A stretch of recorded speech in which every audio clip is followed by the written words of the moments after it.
Гледате Дневникот на Сител. Во студиото со вас Славица Арсова.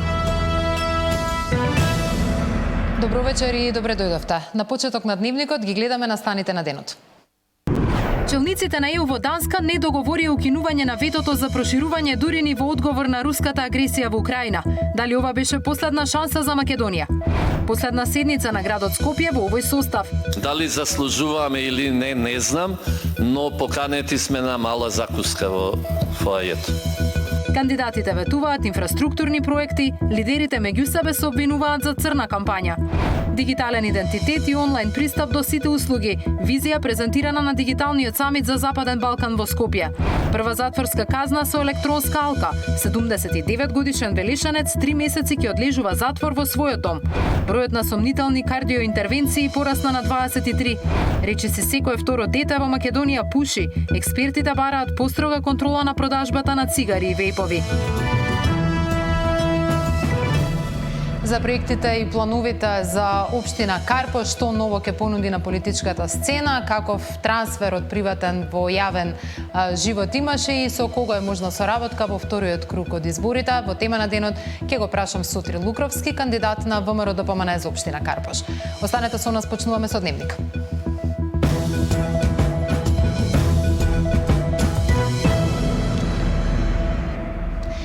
Не е изненадување што челниците на Европската унија во Данска не успеа да ги променат правилата и да го укинат правото на вето за проширувањето. Коментираат домашните експерти откако пропадна предлогот на председателот на Европскиот совет Кошта за воведување двотретинско мнозинство наместо консенсус. Дали ова беше последна шанса за Македонија да избегне блокада од Бугарија, известува Ивана Соколович-Најдова. Ако Унијата има амбиции да стане геополитички играч, мора да ги направи неопходните реформи и да се смени начинот на одлучување при процесот на пристапување. Европските лидери засега не се подготвени да ги изгубат своите вето карти, сметаат аналитичарите.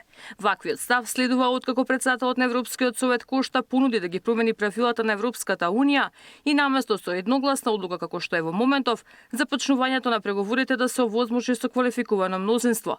Идејата беше да се улесни пристапувањето на Украина и Молдавија. Значило дека остануваме заложници на вето моќта која што имаат нашите соседи.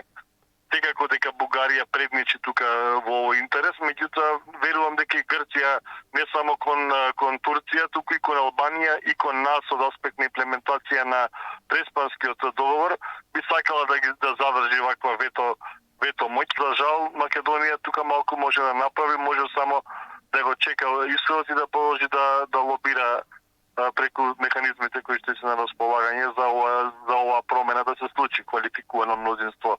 Зборувам како основа за прогрес на државата во преговарачкиот процес. Поради системот на едногласно одлучување, Македонија досега можеби беше најголема жртва во преговорите, оценува поранешниот амбасадор Нано Ружин.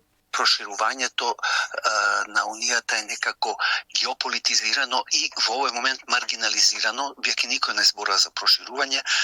Нашата држава знаеме дека беше голема, можеби најголемата жртва на проширувањето токму заради тој систем на едногласност. Убеден сум дека европските лидери настојуваат да дојде до некое решение во смисла на одлучување на квалификувано мнозинство, значи да односно 1, 2, 3, 4 или 5 држави да не се согласат, меѓутоа гросо модо да се гледа оној висок европски интерес. Обидот на самитот во Копенхаген да постигне договор за укинување на потребата сите членки да дадат согласно за пристапување на нови земји во Европската унија била жестоко нападната.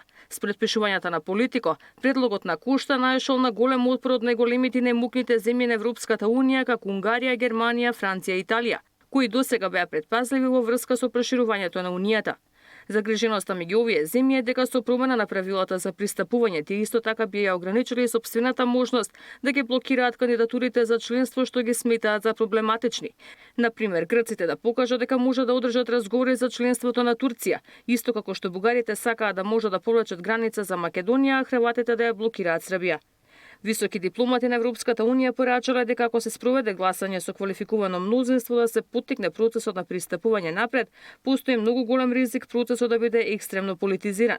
На самитот во Копенхаген е македонската председателка која порача дека потребна ни е политика како уметност на можното. We need politics as the art of possible. Instead of politics we are living with, in which the question is who, when and how wins. We need more Kantianism than Machiavellism. Според најавите на македонската влада по изборите и на стартот на следната година, можни се предвижувања во односите со Бугарија, но детали дали постојат некакви разговори не се соопштува. Тоа што можам сега да кажам дека има размислувања за тоа какви чекори треба да се превземат, меѓутоа целиот фокус моментално е во изборната кампања, така да не може да се очекуваат тие, да речем, начини на размислување да добиваат форма на конкретни предлози. Ивана Соколович најдова, Сител телевизија.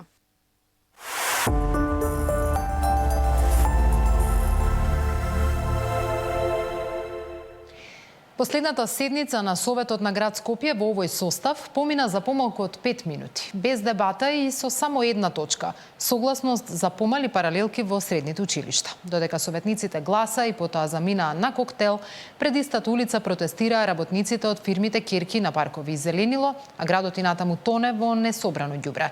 Председателот на Советот им се заблагодари на колегите советници, но призна дека не е горд на изминатите 4 години. Градоначалничката Данила Арсовска не присуствуваше, како и најголем дел од мандатот, одбележан со остри конфликти со советничкото мнозинство. Мартин Арсов. Советниците на град Скопје без желба за дебата ја одржаа последната седница во овој состав. На дневен ред имаше една точка – задавање согласност за формирање помали паралелки во средните училишта. Ниту еден од советниците не предложи ништо друго, иако додека седеа внатре. Надвор на истата улица протестираа вработените во фирмите Керки на Паркови и Зеленило бидејќи немаат плата. Не беа расположени да дискутираат ниту за проблемот со несобраното ѓубре. Советниците, кои во изминатите 4 години ретко кога се сложуваа, денеска сложно ја завршија последната седница за нецели 5 минути и заминаа на коктел. Да ви се заблагодарам што се обидувавме да наоѓаме решенија за градот, да ги решаваме проблемите, но за жал, барем јас така чувствувам, не сум горд на моите изминати 4 години. Дали заслужуваме или не знам, но поканети сме на мала закуска во фоајето. Градоначалничката Арсовска во цел мандат ретко беше присутна на седниците на Советот, а не се појави ниту денеска. Речи си никогаш не одеше на советнички прашања, а на говорница најчесто излегуваше за да се скара со советниците на ВМРО-ДПМНЕ. Најсилен впечаток кај јавноста остави метафората за наводни малверзации околу тендерот за пречистителната станица. Како до вчера бев најдобриот градоначалник на Скопје, а од кога би го фатив директорчето со рачето во медот, сега одеднаш нечинам. Тензиите отидоа дотаму што Арсовска викна полиција и го пријави тогашниот председател Славевски дека го украл микрофонот. Прво го кршите уставот, второ сте ситен лопов, и сте човек кој што краде. И не е вори тоа што го правите. Крадете.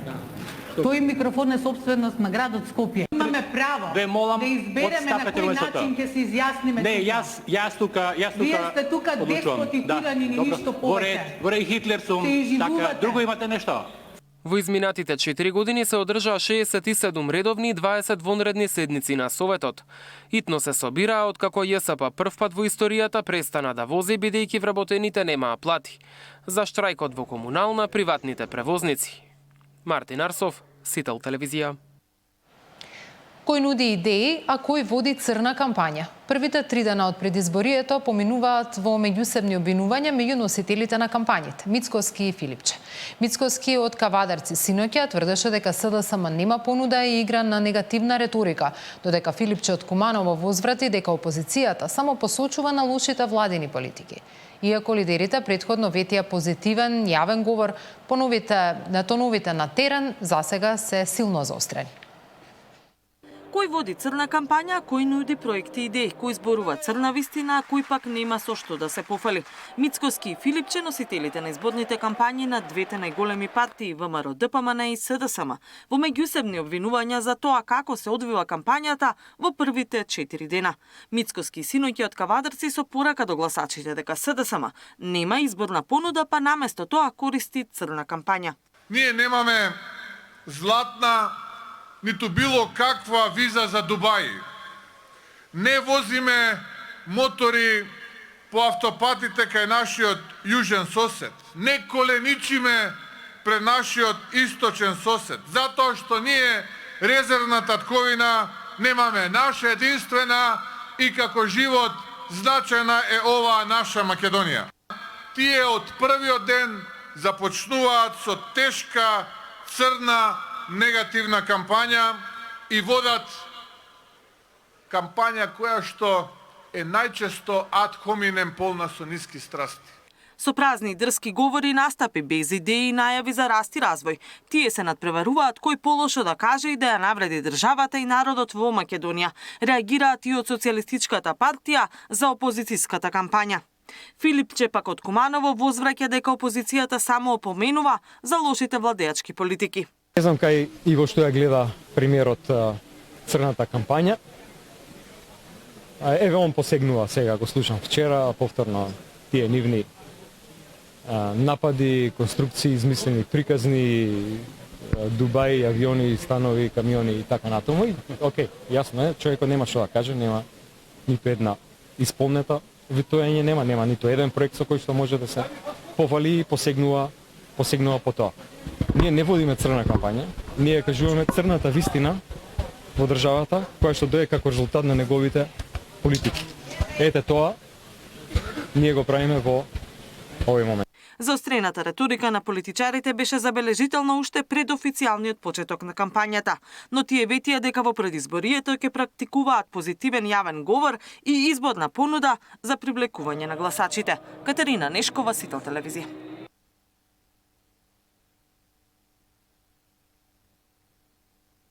По третиот ден од кампањата фокусот на инфраструктурата на Скопје. Гледаме дел од најавите на кандидатите. Нови сообраќајни и инфраструктурни проекти во Газибаба најавува кандидатот за прв човек на Скопје од ВМРО-ДПМН. Изградба на клучката во Хиподром, трета лента на булеварот Александар Македонски, нови мостови кои ќе поврзат општината со Бутел, Чаир и аеродром. Според Георгиевски ќе значат полесен проток на автомобили и решавање на сообраќајниот хаос. Клучката Хиподром ќе обезбеди директно поврзување со улицата Пролетна офанзива, која најмногу ја користат возачите кои што доаѓаат од Куманово и од Велес, и на тој начин ќе се елиминираат долгите колони при влезот на градот Скопје. Во исто време, преку булеварот Александар Македонски ќе се овозможи брз и ефикасен проток на возила кон автокоманда, со што ќе се растовари целиот источен дел на градот Скопје. Со тоа не само што се решава секојдневниот метеж, туку ќе се модернизира градската инфраструктура и ќе се олесни пристапот до индустриските, но и до станбените зони.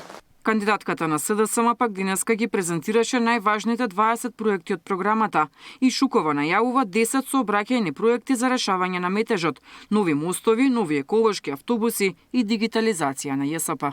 БРТ веднаш, брз и модерен автобуски превоз.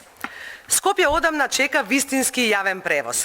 Првата линија од Ѓорче Петров до Ново Лисиче ќе биде готова до 2027 година, а веќе се подготвува и Север-Југ Оска.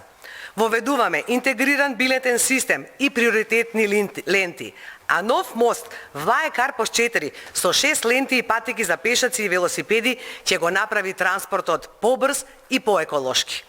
Овој проект е повеќе од автобуси. Тоа е здрава и подвижна иднина за сите нас. Целосна обнова на ЈСП. Општина Центар ќе добие нова градинка во близина на клиничкиот центар и двосменско работење на градинките до 22 часот, ветува кандидатот на СДСМ Горан Герасимовски. Со отварање на новата градинка создаваме нови можности за вработување за околу 25 воспитувачки, негователки, стручни соработници и помошен персонал. Како новина воведуваме и бесплатно двосменско работење на градинките до 22 часот, за да им излеземе во пресрет на родителите и да обезбедиме поголема поддршка за семејствата. Се грижиме за најмалите, за родителите, за центар што го сакаме. Кандидатот на ВМРО-ДПМН за градоначалник на Ѓорче Петров пак најавува изградба на пензионерски дом со капацитет до 80 станари. Пензионерскиот дом ќе биде веднаш зад мене на локација на поранешното Борово. Овој пензионерски дом ќе биде со површина од 1800 метри квадратни и ќе може да прими од 60 до 80 станари. Покрај становите за новите жители во овој дом. Овој дом ќе располага и со заеднички простор, од приближно 200 метри квадратни, каде што луѓето ќе можат по староста да се дружат, да се забавуваат. Дел од програмата денеска презентира и кандидатите за чаир на Дуи и Вреди. Османи ќе решава хигиената во општината со прогласување на вонредна состојба уште првиот ден од мандатот. Меѓутоа пак се фокусираше на изградба на ново училиште. Формираме кризен штаб во кој што ги вклучуваме сите. Го вклучуваме приватниот сектор со сета своја механизација. Ги вклучуваме училиштата, ги вклучуваме верските заедници, ги вклучуваме невладините организации, групи на граѓани и почнуваме масовна акција за чистење на секој сантиметар квадратен од чаир. И рачно и со механизација. Е формирање во првите 60 дена на комунално предпријатие за чист чаир. Изградба на новото модерно училиште во Тенече Мало, кое што и во деталниот план има форма на В и идејата да се нарекува Викторија. Ова инвестиција ќе им ги отвори вратите на знаењето на околу 1300 ученици во објектот со површина од 4700 квадратни метри со 54 ученици, 8 кабинети и 2 лаборатории. Политичките партии денеска ги продолжуваат предизборните активности. ВМРО ДПМН со митинзи во Карбинци, Чешиново, Блишево, Зрновци и Виница, додека СДСМ програмата ќе ја промовира во Кисела вода и аеродром. Диспина Тодоровска, Сител телевизија. Во тема на денот, како што најавив, разговарам со Сотир Лукровски, кандидат на ВМРО ДПМН за градоначалник на општина Карпаш. Добро вечер и добре дојдовте. Добро вечер, ви благодарам на можноста да се представам пред големата македонска јавност и пред моите карпошани. Над 30 години во приватен сектор, сега влегувате во политика, во јавен живот, излегувате од сенка, од анонимност и така натаму. После овие први денови кампања и пред кампања, како гледате од овој аспект на овој трансфер, дали како ваша предност или како ваша слабост и хендикеп во политичкиот свет? Па јас имам веќе долги денови на кампања. Па би рекол и едното и другото. Ајде да почнеме како хендикеп. Јас не сум човек кој досега е политички ангажиран и представен во јавноста како политичар, така да во едно општество во кое живееме, во која политиката е доминантна во нашето секојдневие, во нашето живење. Не сум човек кој води црни кампањи. Гледаме деновиве, сме изложени на една, ајде да кажеме, еден напад пред се лаги, невистини. Тоа малку ме погодува, не дека ме навредува, меѓутоа тоа е еден концепт на кој не сум навикнат и мислам дека политичките партии преку таква пракса само ја зголемуваат апатијата, стравот кај граѓаните од, ајде да кажам, некоја неизвестност. И сметам дека ако рачунаме дека јас сум политички неискусен, може би е како една врста на мој хендикеп. Како во сето тоа се снаоѓам. Меѓутоа, ако одиме од аспект на тоа дека граѓаните бараат некоја нова енергија, бараат конкретни предлози, бараат луѓе кои ќе се судрат со нивните проблеми, сметам дека препознаваат во мене концепт кој нуди решенија, кој нуди еден инклузивен настап пред се. Така да сметам дека од тој аспект може би ми е и некоја предност. Мислам дека карпошани се специфични граѓани и мислам дека ќе препознаат мојата добра енергија, мојата, јас знам денове да кажам, јас сум човек бел потен, бел на образ и бел во душа и таков и ќе останам и сметам дека во тој случај ми е можеби и предност, затоа што не навлегувам во сите оние, како да кажам, негативни, црни сценарија и сметам дека од тој аспект можеби ми е и предност се тоа. Добро, да издржите и до денот на изборите со позитивна кампања и презентација на проекти, а не со онаа реторика за која што зборувавте на оцрнување, на немање образ во политиката. Ќе ве следиме до денот на изборите. Рековте, се надевате дека карпушани ќе ги препознаат проектите и визијата наспроти се она што е само дел од политичкиот фолклор, за жал најчесто негативен. Еден од клучните предизвици за Карпош и еден од главните проблеми за кои карпошани во минатото и се уште се загрижани, тоа е бетонизацијата која буквално го зема секое парче зеленило во оваа општина. Ако сакате да бидете градоначалник, каков што велите дека ќе бидете, мора да имате најпрво решение за ова. Имате ли? Имам, секако дека имам. Согласен сум со она што констатиравте вие, го видовме и ние низ анкетите. Пред се направивме анкета пред повеќе од 2 месеци. Ги терминиравме главните носечките проблеми на карпошани. На прво место е популарно, како што и самата ја нарековте, бетонизацијата. Им пречи на луѓето она што досега било пракса. Да никнуваат градежни објекти, висококатници во старите мала, во јадрата, во срцето на Карпош, и тоа на еден неинклузивен начин, носење на популарните дупови во утринските часови, во празнични денови и така натаму. Така да сметам дека она што ќе биде основна моја задача е сето тоа да прекине.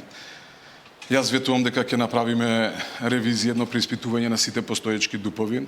Планираме да создадеме, да формираме јавно предпријатие Карпош план, со кое ќе допринесеме да се она што следно ќе се гради во нашата општина треба да се гради, ние сме свесни, и јас како иден градоначалник и нашите граѓани. Меѓутоа имаме простор каде што имаме можност, да речеме, во делот на Злокуќани, во делот на Бардовци, имаме добар дел од касарната Илинден, каде што имаме можност да градиме стамбени објекти, и тоа така ќе биде.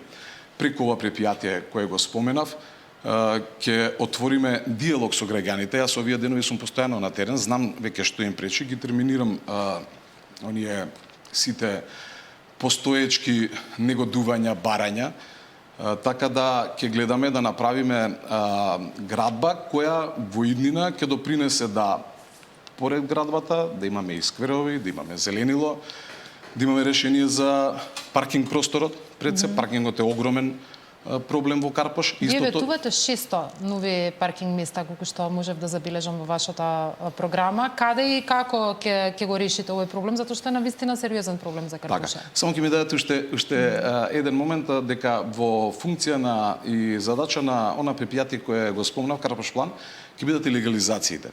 Една доста интересна тема, која исто е проблем на моите карпошани. Имаме граѓани кои најуредно од 2010, 2012, 2012 година поднеле документи за легализација, без разлика дали се работи за стамбени објекти, за земјиште, за додградби, за настрешници, меѓутоа се уште немаат никаков одговор. Преку овој предпријатие ветувам дека во првите 2 години ние ќе дадеме одговор на сите тие барања. Инаку во делот на паркингот, како што споменавте, во мојата програма се некаде предвидени околу 600 нови паркинг места, во главном со монтажни катни гаражи, значи на постоечките паркинзи кои се во Карпош 2, Карпош 3, Карпош 4, на Млечен и во Влае, значи 80 на Млечен, 70 во Влае, 130 во Карпош 4, од 120 до 150 во Карпош 3, 110 чинам беа во Карпош 2, ќе дојдеме до нови 600 паркинг места, што ќе го растеретат паркирањето. Се надевам да ги тргнеме возилата од пешачките патеки. Ние не можеме да им замеруваме и да ги прекоруваме и да ги казнуваме граѓаните кои ги користат тротоарите, ако не им обезбедиме. Да. Јас сум еден од тие кои после неколку круга мораш да најдеш место каде што ќе паркираш. Така да преку овие паркинг места, како што реков, монтажни, на кои планираме да завршуваат со фотоволтаици, кои воедно ќе ги заштитуваат од влијанијата како дожд, сонце, возилата, воедно и ќе бидат зелено користни. Не знам што покажуваат истражувањата, рековте дека ги базирате вашите планови програми на она што навистина ги загрижува карпошани, но еден проблем кој го има целиот град, и од лично искуство тврдам дека и Карпош го има, тоа е проблемот со кучињата скитници. До сега имаше одредени парцијални решенија кои не се трајни и кои не се сеопфатни. Има ли Сотир Лукровски некаков концепт како да го направи похумано живењето на граѓаните на Карпош и кохабитацијата со животните, односно справување со проблемот со уличните кучиња? Сотир Лукровски не е човек кој ги носи решенијата од дома. Инаку љубител на животинките, меѓутоа се голем проблем. Пред се кучињата скитници се оние кои сметаат, оние кои носат несигурност кај граѓаните. Во на што ви спомена, во нашата анкета меѓу првите топ 6 проблеми во општината, без разлика од која урбана заедница, Карпаш има 14 урбани заедници, секаде се терминира проблемот со кучињата скитници. Одржав неколку средби со представниците на Сдруженијата на заштита на животните, дали е тоа препијатието Лајка, со Анима Мунди, останатите, па дури и Сдружение на ветеринари. Имавме една убава дебата, која многу интересно се разви, слушнав многу предлози. Мислам дека луѓето со оглед на телефонските јавувања после средбата, мислам дека препозна во мене човек кој не е ловец на гласови, него сака суштински да им помогне на луѓето. Планираме стационар кој ќе биде по европски стандарди и уште нешто што е интересно, што го исцрпевме како предлог и потреба на граѓаните. Тоа е нешто ново за нашиот град, нешто што е пракса во, хајде да не речам европски, секако во европските, меѓутоа не така далеко, го имаме во Белград, го имаме во Загреб. Тоа е крематориум за домашни миленичиња, каде што ќе можат, нели, да размислуваме после и смртта, да можат да граѓаните на некој начин да не доаѓаме во ситуација, добивам дојави дека се копаат на водно, во парковите и така натаму, значи да направиме едно. И тоа е проблем што никој до сега го нема отворено. Па јас тоа го споменав неколку пати и предизвика лавина од реакции. Меѓутоа ќе кажам дека повеќето позитивни. Актуелно е, и еве и вечерва има протести за Вардаришта. Тоа е проблем на Газибаба и аеродром, најмногу жителите таму го чувствуваат проблемот од оваа депонија, но и Карпош си има свое Вардариште, вака народски ќе кажам, и тоа се наоѓа во Злокуќани. Има ли решение, има ли формула како Карпошовото Вардариште да се реши и да се заштити животната средина и да се заштитат граѓаните од отровите кои што ги дишат многу често? Има решение, тоа е работа и присуство на терен. Значи, Злокуќани, како што споменавте, е нашата горлива точка во тој дел. Јас веќе направив неколку средби со тамошните граѓани. Злокуќани е на само 5 километри чинам од центарот на Скопје. Инаку воздушно, јас живеам во Карпаш 4, преку Вардар, значи на нецел километар од Карпаш 4. Ние сите го чувствуваме проблемот, дали лично, дали преку социјалните мрежи. Имаме депонија таму во делот на Злокуќани кон Лепенец, за која гарантирам дека ќе биде една од моите први задачи. Да кажам дека во првите неколку месеци ќе се зафатиме да ја исчистиме депонијата, да не дојдеме во ситуација како ова што се случи во Вардариште и како што споменавте на уште пар места, да биде запалено па да предизвика уште поголем проблем. Значи ќе бидам на терен, ќе бидам со луѓето тоа го очекуваат. Јас имав средби со граѓани во Злокуќани кои дојдоа на состанокот со фацикла од поднесоци до општината, меѓутоа до сега никој не реагира. Дали е од можеби некаков страм, јас сум човек кај кој страв дали е причината, јас сум човек кај кој срамот е поголем од стравот, така да ќе бидам таму со тие луѓе, тоа можам да го гарантирам и заеднички да најдеме решение. Треба и само ова, доколку ми дозволите една минута, да видиме првин што тие луѓе ги тера кон такви дејанија. Значи сето напалење на гуми, ослободување на, не знам, од жиците, бакар, продажба на истиот. Да видиме преку социјалниот момент, на тие луѓе да им помогнеме. Ние во нашата програма имаме и филтри за оджаците. Се надевам дека и со тоа ќе допринесе, меѓутоа да видиме на тие луѓе некако да им помогнеме преку огревно дрво или како и да се греа, да пробаме први да им помогнеме, меѓутоа веднаш потоа и со нашите инспекцијски можности, служби и во соработка со мене ми беше гостин мојот пријател пред некој ден во Карпош, министерот за внатрешни работи, во соработка со нашата станица полициска во Карпош и со Министерството за внатрешни работи да ги преземеме сите мерки да ја запреме таквата појава на закадување од злокуѓање. Добро. Карпош е една општина во која има и доста стари објекти, дотраени фасади, кровови кои протекуваат, има многу згради во кои воопшто нема лифтови или тие лифтови не се во функција поради годината на производство, наедноставно кажано. Во минатото имаше некои обиди за санирање на овие предизвици на стамбените објекти, но тие беа половични. Сето тоа оди бавно или воопшто не се случува. Имате ли во вашата програма план како може да им се помогне на граѓаните да живеат во енергетски ефикасни објекти, да имаат квалитетни услови за живот во своите згради? Како што кажавте, Карпош и населбите во Карпош се негде во почетоците на 60-тите години. Јас живеам во Кула од 73-та година. Во последниве неколку години паѓаат парчиња од фасадата и на мојата Кула. Секако дека имаме во програмата во основа фасадите, значи да бидат пред се енергетски ефикасни, како што кажавте, со што граѓаните ќе заштедат и на основ на ладењето и грејењето во своите станови. Разговаравме со пар артисти, популарно кажано, сега се актуелни муралите, значи да малци заедно со енергетската ефикасност да допринесеме и во разобувањето на карпошките мала. Така да ќе субвенционираме секако обновување на фасадите, лифтовите, пред се од сигурносен аспект, од безбедносен аспект. Знаеме дека имаме ранливи категории на луѓе, дали се тоа луѓе со попреченост во движењето, дали се тоа млади мајки со дечиња, стари изнемоштени лица, и лифтовите мораат да ни бидат во најдобра функција. Ке субвенционираме, значи, сето она што преди се значи сигурност, сајли, кочници и така натаму, меѓутоа и куќиштата и она што може да го разубави самиот момент на присуството во лифтовите.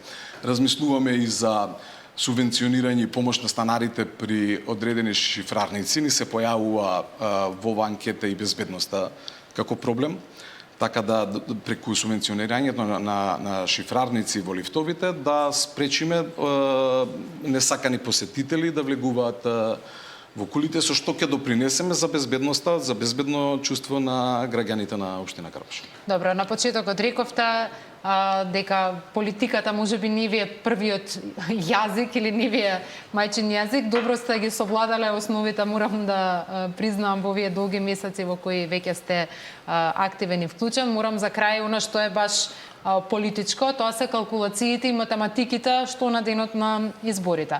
Важите за фаворит во моментов, но може би ќе биде многу понизвестно што ќе се случува во вториот круг од изборната трка. Имате ли, градите ли некаква соработка со вашите против кандидати? Можете ли да сметате на евентуална поддршка од некој од нив во финалето на локалните избори? Доколку има втор круг. Малце се нашегував. Јас сум човек кој работи широко. Човек кој сака поддршка. Човек кој знае дека не може да знае се. Таква ми е и до сега професијата, работам со тимови. Ги вклучувам во тимовите сите оние кои сметам дека се најдобри во својот дел на работата. Без разлика што ќе се случува во првиот круг, се чувствувам како сигурен патник во вториот круг. Од тој аспект, во вториот круг, ќе ги вклучам сите оние кои се спремни да допринесат за што подобар Карпош. Доста е од старите ликови и старите трикови. Значи, сите оние непринципиелни коалиции, помагања едни за други, да ги трнеме на страна. Сите политички кандидати кои доаѓаат од политички партии, морам да кажам дека го обременивме народов со политичките препукувања секојдневни. Јас ќе бидам широк во тој поглед. Ќе ги обединам сите оние кои доаѓаат од политички партии, кои доаѓаат од листи на независни кандидати. Имаме квалитетни луѓе кои не се политички обоени или кои не биле активни. Сакам да допрам до нив, сакам да апелирам до нив, да се вклучат во оваа борба. Значи, ова е една последна борба, чинам, на мојата генерација. да пробаме нешто да направиме за еден Карпош. Ние често карпошани сакаме да си кажеме дека Карпош е најурбана населба во Републиката, дека е со висок степен на образование, дека тука живеат урбани луѓе. Меѓутоа, сметам дека во последните години Карпош ја губи кондицијата.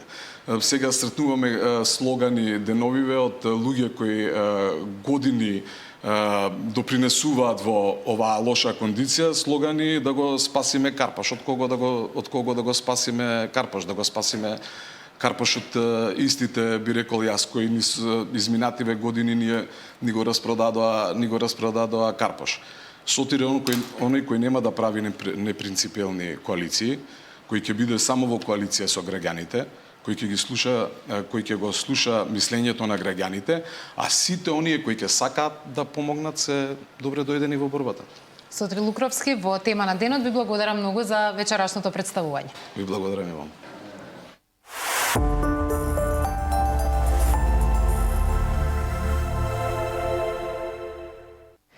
Секој граѓанин да добие дигитален идентитет и пристап до сите државни услуги преку мобилен телефон. Најава од властите на дигиталниот самит на Западен Балкан кој се одржува во Скопје.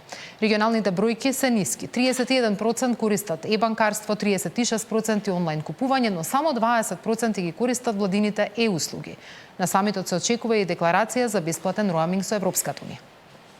Секој граѓанин ќе има дигитален идентитет и пристап до сите услуги преку својот мобилен телефон. До крајот на мандатот, се што нуди државата ќе биде достапно онлайн, вети премиерот Мицкоски на дигиталниот самит на Западен Балкан кој се одржува во Скопје. Целта е да станеме центар на дигитални трансформации во регионот, земја што привлекува инвеститори и задржува таленти. Светот се менува и во иднина место ќе има само за оние компании кои се дигитализирани, додаде Мицкоски. Дигитализацијата не е за машините, таа е за луѓето.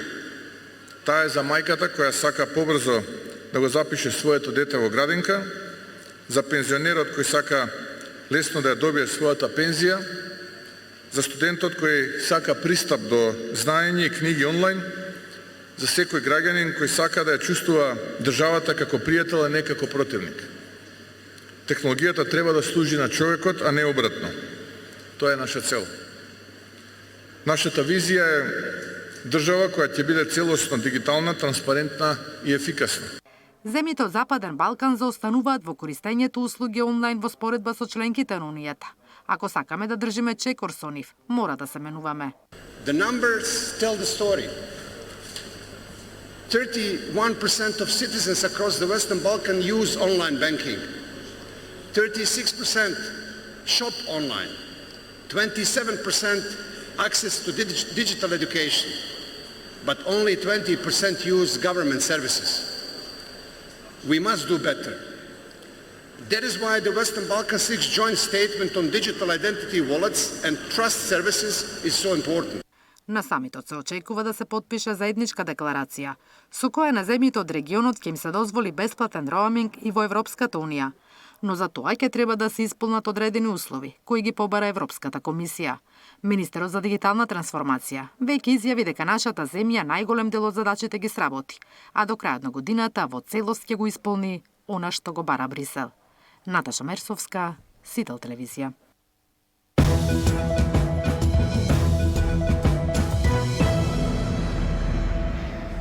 Прва пресуда за куќен затвор со електронска алка. 79 годишен велишанец осуден на 3 месеци за полово вознемирување, казната ќе издржува дома. Осудениот ќе има по 2 часа дневно слободно движење, а во остатокот ќе биде под постојан електронски надзор. Донесена првата пресуда за куќен затвор со примена на електронска алка. 79 годишен велишенец ќе биде првиот кој ќе издржува ваква казна. Тој е осуден на 3 месеци за кривично дело полово вознемирување. Осуденикот ќе има по 2 часа на ден слободни, а останатите ќе биде под постојан надзор преку системот за следење на неговото движење. Директорот на управата е задоволен што почнуваат со примена на оваа мерка. Уште една ваква пресуда донел Битолскиот суд. лицето има побарано од судот да го одложи извршувањето, но истото е одбиено, што значи дека пресудата наврзо ќе почне да се извршува, односно по подготовка на индивидуална програма од страна на пробацијски службеник ќе биде поставена опрема за електронски надзор на осуденото лице. Има најава, не сум сигурен, меѓутоа така ми е спомнато дека и во Битолскиот суд е донесена таква пресуда, не е стигната до нас. Она што знам па со сигурност дека треба да преземеме од странство да ни донесат осудено лице кое што пак таму има добиено куќен затвор пресуда и секако кога ќе биде донесено во Македонија ние ќе му поставиме алка, односно електронски надзор ќе имаме и врз него. Електронската алка како новина во законот може да се носи како казнена мерка за лица кои се стари и изнемоштени, бремени жени и мајки со мали деца или лица со тешки болести и инвалидитет. Управата има на располагање 100 вакви алки кои веднаш може да се применат.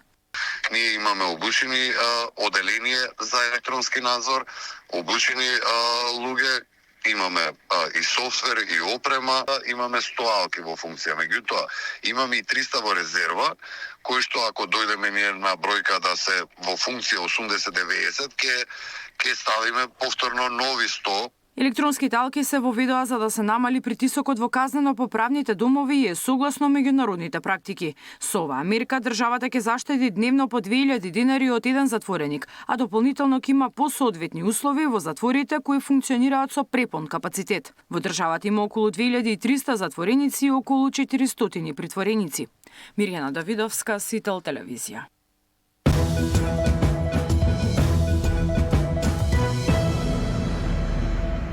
По продолжение